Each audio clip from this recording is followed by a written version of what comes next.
Hello, my name is Mordred Viking, and I'd like to welcome you to a brand new series. This is Europa Universalis 4, and very kindly, Paradox have actually given me the latest expansion, which is Rights of Man, and that includes the content patch as well. So thank you so much to Paradox for hooking me up with that. I really do appreciate that. Thank you.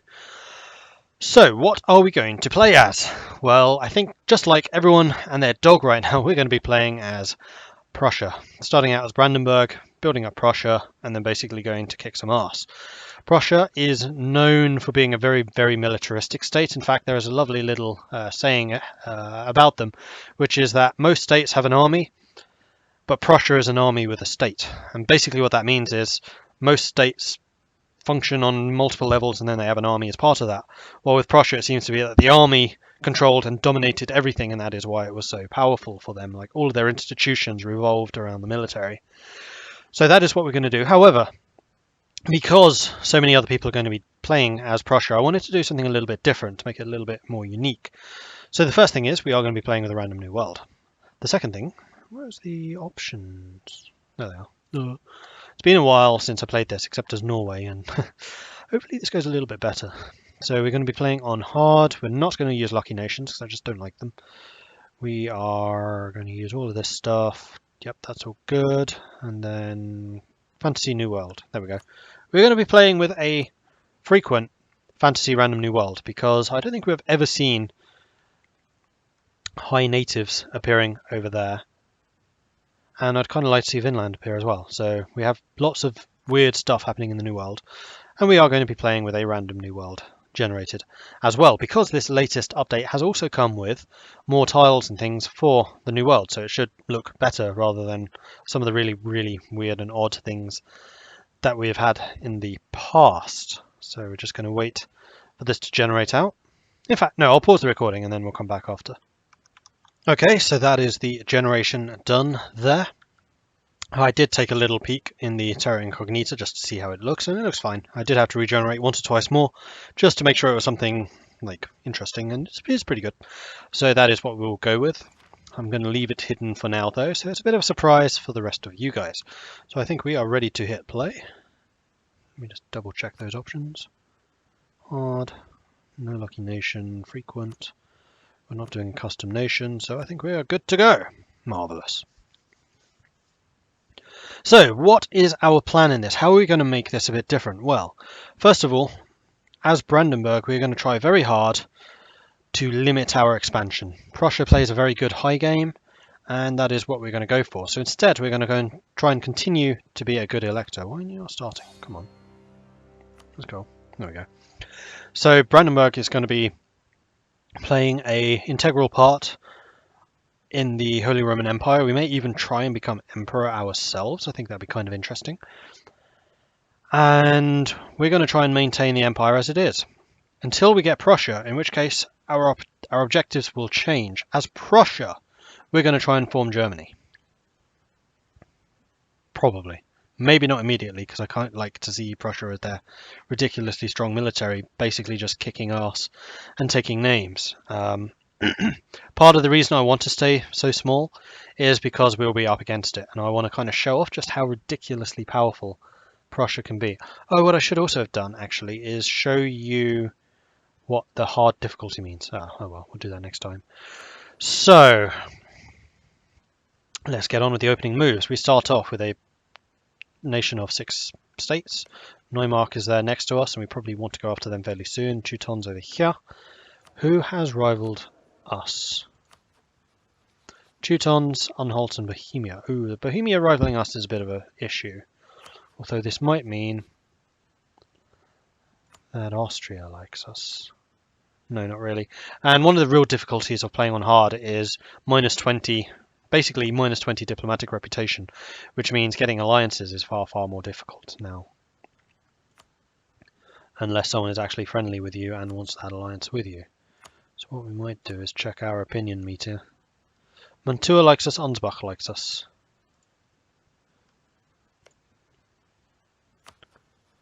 But even Mantua wouldn't ally us, though if we improved relations with them they would. And then Ansbach is the other one. You are around here somewhere, I thought. Apparently not. Where are you? Oh, you're way down there. You might. So we need to start thinking about where our objectives are. So first of all, we're going to rival the Teutons. In fact, if Poland doesn't like the Teutons, we might get an alliance with them. So yeah, we're going to rival the Teutons. I think we're also going to rival Saxony, because that is a nice place to expand to. I don't think we're going to go after Bohemia just yet. I'm actually thinking that we might go after Pomerania. Gives us a nice coastline, and it gets us a bit closer to getting Danzig and spreading over into what was historically Prussian territory. I think we might well do that. Pomerania, let's rival them. Okay, so those are our rivals set. Now, how much money do we have and what size army can we have? I think we do need to get up to our full military strength, so we're going to start recruiting 3 more people immediately. We do have a free slot for a advisor. How much money are we making? Plus 1.6, that is sufficient. We'll do that. We'll drop our... No, we'll keep our... Yeah, we will drop our army maintenance for the time being down to there. We'll keep our forts up though, so we can get a bit of a defense going. And then we need to start thinking about who we want to go after. So no one's alliances have been made yet. So who is, for example, rivals with you? Livonia, the Teutons, and Lubeck. Lubeck might actually be a good natural ally here.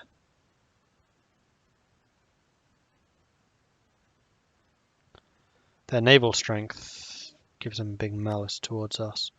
Limburg would ally. I don't think I want people right on my border, because these are people that we can go and conquer. Brunswick, however, I think would be a good choice. You're fairly large. I don't think I'll go after you straight away, so we'll make an alliance with Brunswick. Denmark. Would you be willing? No. Poland. Poland might. So what we're going to do is we're going to send a guy to improve relations with Poland. And Austria is another one who might. No, I don't think they will. Alright, so that is our opening stuff done. We can get a mission. We want to save the Saxon people in Newmark, which I believe gives us an immediate CB. We must wait a month before declaring war. So they got rid of that little issue. Okay, all the alliances just sprung into being. Brunswick, who'd you ally with? Me and Saxony. Oh, great. I forgot how big Saxony was. They got bigger. I could have sworn they used to be like a 2-province minor. Yeah, Thuringen used to be a Thuringia. Saxony has got bigger. Yeah, Thuringia used to be a thing. I'm sure it used to be just these two, or maybe even just Leipzig. Oh well, doesn't matter. Trade, that's the other thing I should look at, although it's not really going to have that much of an impact on me. I do have 2 merchants, one of whom is in Saxony, pushing to Lubeck. Lubeck is where my capital actually is. Where's the other one? Oh, Rhineland. Yep. Okay, so we are pushing both of them towards Lubeck. I think that's acceptable. Hohenzollern rule of Brandenburg. When the Hohenzollerns acquired the March of Brandenburg in 1411, the state had a long history of being very loosely governed under Wittelsbach and Luxembourg overlords. Local nobility, clergy, and the city councils have grown used to being left to their own devices. Robber barons and lawlessness are prevalent in many parts of the realm. Our dynasty has had some success in curtailing the power of the nobility, and the burghers often turning their strongholds into rubble in the process. We are, however, still far from the undisputed masters of these lands. Recently, even the clergy, common in all parts of our administration, seem to be working against us. If we are to avoid becoming just another temporary dynasty in this region, we must strongly assert our authority and build a government apparatus that we can trust. So we must build our own government institutions, which costs admin, increases unrest, decreases autonomy, and the clergy loses influence. We gain corruption, and they gain loyalty.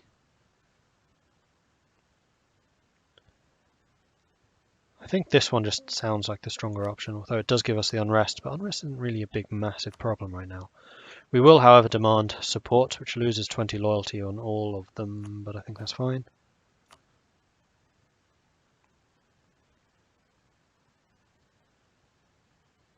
Oh, you can only do that if influence is high. Okay, I did not realise that. So we're gaining some power, which is lovely. Building the armies, the Kingdom of Italy and the Empire. So that's the Shadow Kingdom event, which will fire off at about 1500. So what are our opening moves going to be? Well, obviously a war against them, though they are allied with Denmark and Livonia, which is a problem.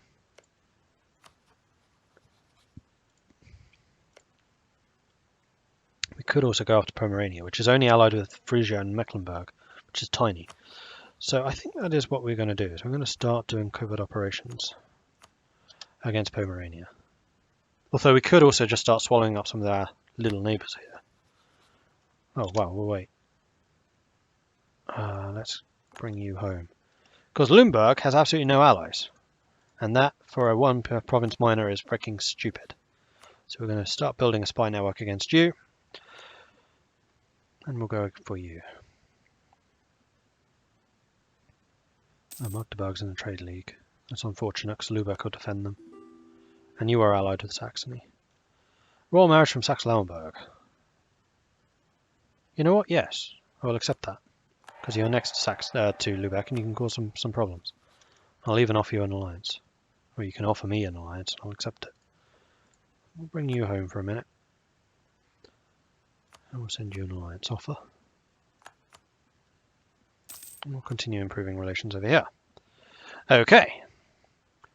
So how many friends is that now? Friends. 2 or 4. Royal marriage from Brunswick. Yes, I accept that. That is a good idea.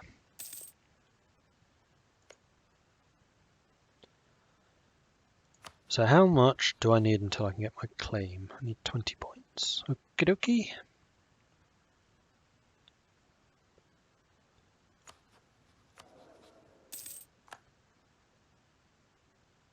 Wait, we've got a personal union with Saxe-Lauenburg already? It's less than a year in. Fantastic. Okay, cool. So we need to keep our prestige positive, which shouldn't be too difficult. And we have a little buddy. Hey, buddy. Buddy, buddy, buddy. Alright, that's really, really good, actually. Crikey. Anhalt has joined the Trade League. It's not Limburg. Anhalt is the EU. That's why we need to go fairly soon. I'm totally not standing here being threatening. Nuh-uh. I would never do that. Never, never, never, never, never. Well, maybe I would. So, what else are we going to do? So, like I said, we are going to try and maintain status quo, more or less, in the Empire. We are going to grab a couple of our neighbours, just so we can get a little bit more power, because Brandenburg on its own isn't that strong. Although, I should take this moment to show off their ideas, because they are ludicrous. Prussian traditions give us yearly army tradition plus 0.5. This is huge. Army tradition contributes to so many different things, and it's just a really, really nice one to have. And to have that as your very first thing to come up is really nice. So first of all, army tradition, the higher your tradition, the better your generals. That is a very big bonus. Plus, it also increases the morale of your armies, morale recovery speed, and your siege ability. Like, it just contributes to a lot of really, really beneficial things. So that one is huge, and that's one of actually the best things that Brandenburg gets. No, Prussia, technically. And aggressive expansion impact minus 10%. That means you can expand more without people getting quite so annoyed with you. And then, of course, once you've got all the others, your capstone is plus 5% discipline, which is good. It did used to be higher than that. Found the Kammergericht. This increases national tax modifier by 10%. It's more money, always good. Stability cost, minus 10%. So the early ones are kind of more economic and a little bit weaker. However, with army professionalism is when Prussia really comes into their own. Plus 20% morale of armies. That's huge. Combine that with the morale gained from the yearly army tradition, and you can really start becoming a military powerhouse at this point. Noble cadets, yearly army tradition decay minus 1%. So once you get it high, it takes longer to go low again. So you maintain your tradition much longer. These two compounding each other is ridiculous.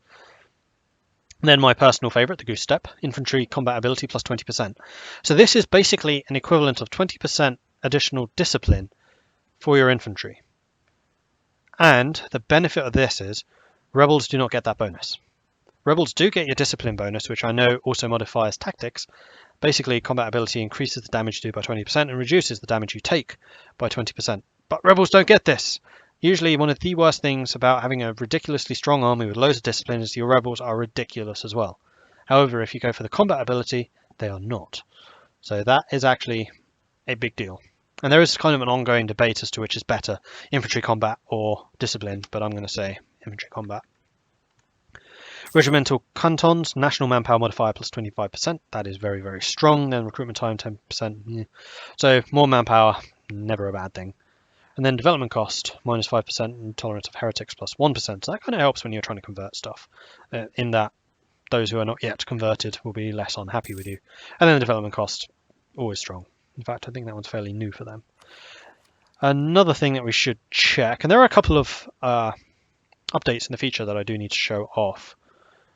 One of them, while we are here, is we'll have a quick look through the ideas just to see if there's anything new. Institution embracement cost, that's going to be a big one. And I'll show you precisely what that means shortly. Doesn't look like religious ideas have changed. Yep, culture conversion cost, that has changed. That's also a new thing. Production, force limit, interest, inflation, real cost, national tax, development, that hasn't changed. Trade power, deploy, recruitment, settler increase, that has not changed. Doesn't look like admin's changed either. Nope. The fate of Newmark. Due to lack of funds and due to an unstable political situation, our predecessors have seen fit to first pawn and then sell the land of Newmark to the Teutonic Order. The area was once claimed by settlers from Brandenburg, however, and the burghers of the province claim the order is neglecting them. The Teutons have already tried to pawn Newmark to the Polish king, but the burghers of Newmark have rejected that solution. As long as the order is duly compensated, we have every reason to believe the Grand Master would accept if we offered to repurchase the province. You know what? Your allies are really strong. I would much rather not have to fight them. Yes, I would offer you that. The Grand Master has accepted our offer and will transfer Newmark to our control in return for a lump sum of money. Newmark will once again be united with Brandenburg. Fantastic. And the Teutons have actually got an opinion bonus with us. Now that does put us in fairly hefty debt, which is bad. But the fact that we got this without a war with them is good. This makes me very happy. So we will need to debase our currency. So what this does is basically converts corruption into money. And short term is a bit cheaper than loans, and then a loan. And there we go, we are now covered. So we are paying a bit of interest and then rooting out the corruption. But once that's rooted out, then that's done. We don't need to repay the loan or anything after that. It's just free money. And we are still earning money. Save the Saxon people in Newmark. You've gained additional autonomy change, which is good, plus we can get a new mission. Pomeranian succession. We have the rights of succession to the Duchy of Pomerania, although it is not wise to try and gain Pomerania at this time. We should ensure no one forgets about our right by taking some of it. So Coburg and Strop. Would that give me a claim on them? What are your allies? Frisia, Mecklenburg, and Verden. Mecklenburg would be a problem because you bring the Trade League along with you. So I don't think we're going to go after them just yet. We could, however, improve our relations with the Pope. Sure, that one's an easy one. Let's stop with Poland and start on the Pope once you get back home. There we go. Well, we're actually getting a bit closer with a treaty with Poland. So having Newmark is a big benefit. It's just another 9 development, which is excellent. More money, more manpower, possibly more force limit. No. We need another 0.4 before we can go to war with Limburg, but we'll continue looking at that. Right. Did admin humanism. I don't know if these have changed. Max promoted cultures, that's a new change as well. I'll go to that in a minute. In fact, we'll talk about that right now. So the first really big change, and this is really, really, really big, like huge big. If you've seen my Saga of the Titans, then I will have gone into this a little bit, but this might be a slightly different audience, so I'm going to go into it again. Plus, I have a bit more time to actually explain and talk about what I'm on about. So, institutions. The spread of institutions has basically replaced technology groups. It's more dynamic. You basically create your own technology group. So at the start of the game, you have feudalism. Feudalism is available. Most people in Europe have it, although if you look over here, you'll see that the Golden Horde and Kazan do not. But some of their provinces are hatched like this. That means that institution is spreading to them. And if you hover over it, you can see feudalism 4.16%. And if you actually click on it and go to the institution spread thing, you can see why it's spreading. Part of the state plus 10%. Government form rank minus 15% because the hordes don't like technology. And their peace is another 10%. So that modifier added on to any provincial modifiers. So nearby friendly province has feudalism because they're at peace with Lithuania. And borders a nation with feudalism. It gives them even more. And then the spread modifier plus 5%. Old world non-tribal capital. Oh, see, so the capitals get it faster. So that is the institution of feudalism, which when you have embraced it, you get leaders without output plus 1. So the next one is the Renaissance. And as you can see from here, nobody has the Renaissance. It's completely gone. And that's because the Renaissance will not actually appear until 1450. And does it say anywhere where it would appear? Probably in the text. Yeah, I think so. So basically the Renaissance will always appear in Italy. That is the subset of what's going on here. So it'll appear in one of these provinces, usually in the north of Italy. I've seen it appear in Mantua, I've seen it in Verona, and I think possibly in Lucca as well. And then once it arrives there, it starts to spread outwards in much the same way as feudalism was spreading to these guys. If the neighbours will get it, and their neighbours, and then their neighbours. So basically the nations here in Italy will get it first, and from there it will spread outwards. Although there are ways of modifying it. So if you have more than 20 development, I believe is one way. I do kind of wish it said exactly what the modifiers are.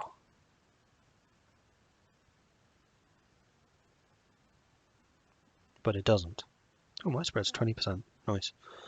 Yeah, it doesn't actually tell you what spreads it, but I happen to know for the Renaissance, if you have more than 10 development, it spreads faster. If you have more than 20 development, it spreads even faster. And if you have more than 30 development, it spreads lightning fast. And it can actually pop up if any of those things are true. So even though it may have appeared here, as soon as the Renaissance has started, anyone can get it. So if I have provinces with more than 10 development, which Brandenburg or Berlin does, then Berlin will start accumulating points towards the Renaissance. Then once a certain portion of your provinces have it, you'll see this bar ticking up. So right now it's empty. And once your bar is ticked up beyond this little line here, that means you can then hit embrace. And that means you then actually get that technology and all of your provinces get the tech. I'm not sure if that's immediate or not. I don't remember. Yeah, I don't know.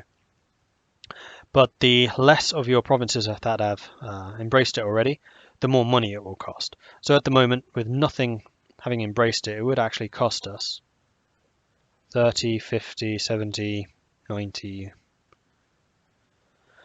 110, 130, 140 ducats or so to actually embrace it because of the number of provinces we have. Bigger country, the more provinces cost more money to embrace. So the little ones can kind of be a little bit more agile.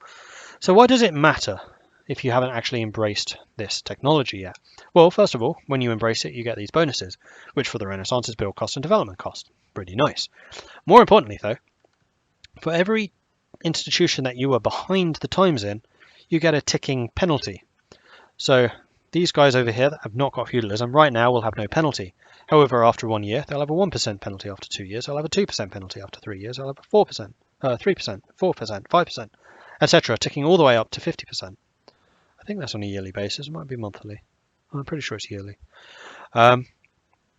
So once you start lagging 3 or 4 institutions behind the other guys, you're going to have like a 200% tech penalty. So even though most of the world starts on a fairly even footing, depending on where the institutions have spread, that changes. And some of these institutions can start in completely radical places. So colonialism here. This one usually spawns where there's a lot of colonizing going on. So that could be Castile, Portugal, sometimes England, possibly France, but usually it's Iberia, which means that the guys up here will get it very late because they're not doing colonizing. However, in the Dev multiplayer game, it was actually the Ottomans who got colonialism, meaning that actually Iberia was some of the last to get it. I think the Ottomans got it, then it spread through here, and then France embraced it because they had also got colonies going, and then England, and Iberia just didn't. Likewise with printing press. That usually that spawns where Protestantism has occurred, which is usually Northern Europe, and that's kind of how you balance it. So even though colonialism was spread first down here, the advantage will then switch to the north, which is when the printing press arrives. And it's kind of interesting how that changes. And then some places like India, if it has particularly high development, could also get the Renaissance themselves, and probably even the Ming with their high province values on the coast. So you might have the Renaissance over here, you might have the Renaissance down here and over here, but not here and here and over in the Americas. They might not have it. And then it can change that way. So you could actually have, if they did it right, Ming being the most enlightened nation in the world, if they say got manufactories before anyone else, to allow them to get manufacturing institution. So that's kind of cool. Then I should really just unpause while I'm doing all of this because it's just wasting time, except for Limburg, which we are on the verge of having a claim on.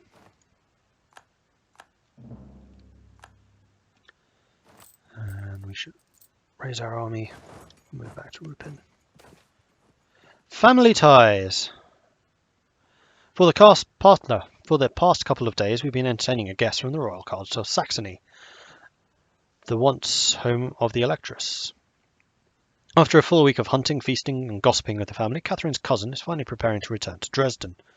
She assures us that she has had a wonderful time, and with a deep bow of gratitude, that she says she'll make certain to inform everybody back home how kind the great Duchy of Brandenburg has been to her, and continues to be her beloved cousin. Okay, cool. So I think we'll wait until the end of the month, and then we'll declare war. New trade research is heretical. We've had complaints from several dignitaries in our country that the new practices of our merchants are clearly heretical and that we should put a stop to them. I'm going to take the Diplo power hit because we don't want to go into negative prestige, otherwise we'll lose the personal union. So I think in the next episode we'll have to talk about the changes to culture, which you can see here, brief glimpse. And also we'll continue going through the ideas and any other changes that may have occurred. But that institutions one is like the biggest, and you get that for free regardless of if you have the expansion or not. Because it's so big, they quite frankly wouldn't be able to develop the game without it for those who don't have this DLC. And I'm really quite excited about it. I think it's a really good change. It's quite nice. So we're going to declare war on Limburg. We're not going to call Brunswick because we don't need to. Boom.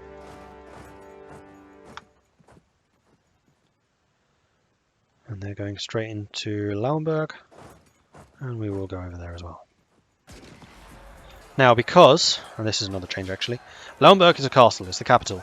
That means that even though, actually it's kind of irrelevant in this battle because it would have been true anyway, but anywhere that there is a castle, the owner of the castle now gets the defensive bonus, regardless of whether they were actually the defender or not. So that means that castles here in, for example, the Pyrenees, are really, really worthwhile. So here, Bern, it's hills, or more to the point, Urgell or Pinio, castles here, ridiculously hard to take. Because even though if you're sieging it, your enemy might be off fighting other battles somewhere else, this place almost gets captured, they come marching back, and then they get the mountains bonus, because their castle is in, because the castle was in their occupation. Actually, I don't know if that, yeah, it must always be true for whoever occupies it. So yeah. Having castles in strategic locations is now even more important. Okay, Lauenburg. Oh, taking a loan. That's unfortunate. But kind of inevitable. Okay, and then we just basically siege this down. We'll get Lauenburg. We'll probably make them into a vassal rather than a pure annex, because we do need to watch our aggressive expansion. Although, because we got the personal union through diplomatic means, that's not counted against us. Anyway, that's it for this episode. If you are enjoying this series so far, then please do hit that like button. It really does help out. And likewise, if you haven't done so already, then please do consider subscribing. It hugely boosts the growth of this channel. We're still fairly new. We're less than a year old. And any support is very much appreciated. And it does help contribute to continued growth and further growth in the future. If you have any tips or advice for me, then please do let me know in the comments. And likewise, if you have any questions or anything about what's going on here, the comments are also the place to ask those. So thank you very much for watching, and I'll catch you next time. Goodbye.